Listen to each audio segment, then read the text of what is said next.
Assalamu alaikum достор. Сіздерге бүгін плантарный фасцит деген ауру туралы айтып бермекчимин. Негизи ар бир диагноз өзүнчө бир чоң жаңылык, чоң ачылыш ар бир адам үчүн. Анткени кайсы гана диагноз коюлбасын, ал илимде тастыкталып, далилденип келип чыгуу себептери, клиникасы жана дагы акырында дарылануу жолу көрсөтүлгөн узун жол. Аны басып өтүүгө туура келет, эгер сизге ошол диагноз коюлган болсо. Аны өзүңүздүн жашооңуздан чыгарып да кое албайсыз, көңүл бурбай да кое албайсыз. Бир гана жолу бар, аны менен күрөшүп жеңип чыгуу.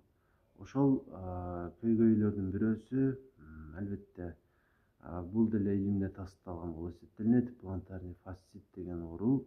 Ал кандай оору десеңиздер, ал биздин таманыбыздын оорусу. Мынау кардиолог жасаган бут.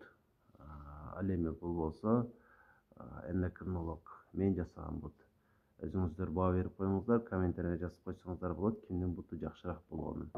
Демек, ушунун таман турган жери аты айтылып тургандай эле фасцит деп, фасция бар го, сөөккө бириге турган, булчуң менен сөөктүн ортосунда турган, биз кантип айтабыз, тарамыш деп айтсак керек кыргызча.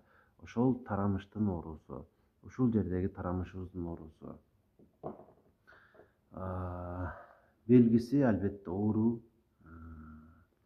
Эгерде эртең менен турганыңызда ошол жериңиз ооруса, биринчи кадам таштаганда эле, көп олтуруп турганда ооруса, негизи басып жүргөндө деле ооруй берсе, ушул жериңиз бир күн, 2 күн эмес, бир жума, 10 күн, бир ай аралыгында ооруп жүрө берсе, демек сизде ушундай диагноз коюлду деп түшүнсөңүз болот, өзүңүзгө өзүңүз.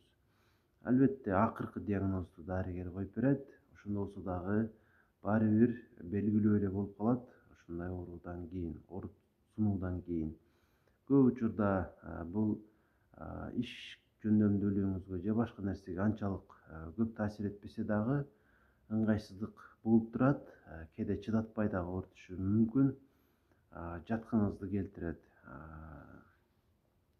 Эми кимдер ушуну менен жабыркап калышы мүмкүн? Ашыкча салмактуу адамдар ушул оорудан жабыркап калышы ыктымал. Анткени бардык салмак ушул таманга түшүп атпайбы? Ошондон улам ушул негизги себептердин бирине кирет. Кечке тик турган адамдар дагы ушуну менен көп жабыркашат. Спортсмендер жабыркап калышы мүмкүн.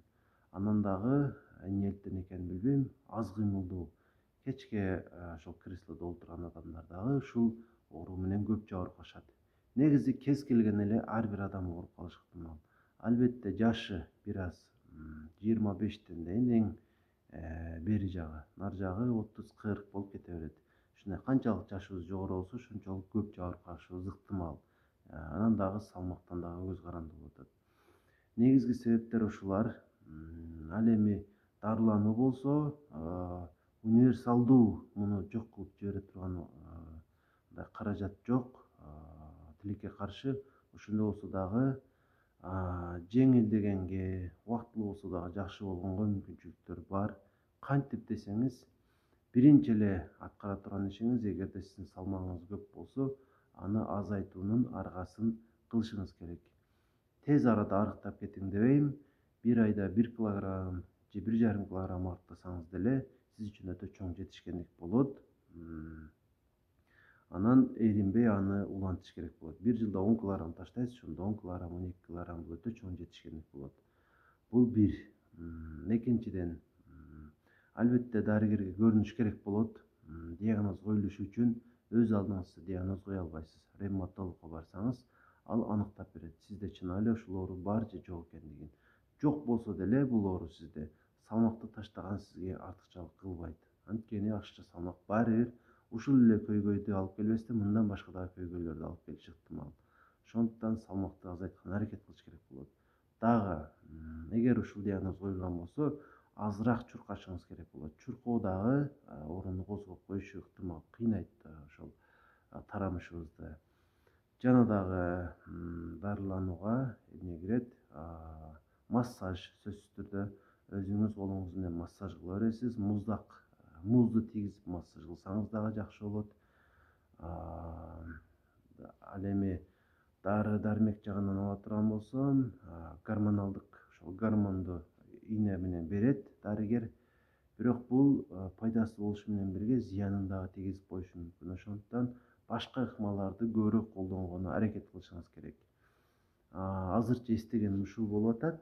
Бул оору боюнча, дарылануу боюнча, башка боюнча. Бирок ушул маалыматтар деле сиз үчүн, эгер оорусунуу болуп аткан болсо, тыянак чыгарып алуу үчүн жетиштүү деп ойлойм. Андыктан эгер ооруксунуп атса, көптөн бери ооруксунуп атса, сөзсүз дарыгерге барып коюңуз. Кээде гана ооруса, салмагыңызды карап көрүңүз. Салмагыңыз ашчу болсо таштаганга аракет кылыңыз. Массаж кылып турсаңыз болот. Сөзсүз эле бул оору диагноз сизге коюлбаса деле массаж эмнеси менен жакшы? Ал ошол жердеги кан айланууну жакшылаганга жардам берет. Эгер кан айлануу жакшы болуп аткан болсо, ал жерге азык заттар, кислород барат дагы, баардык ошол терс натыйжалар өзүнөн өзү эле жоюла берет.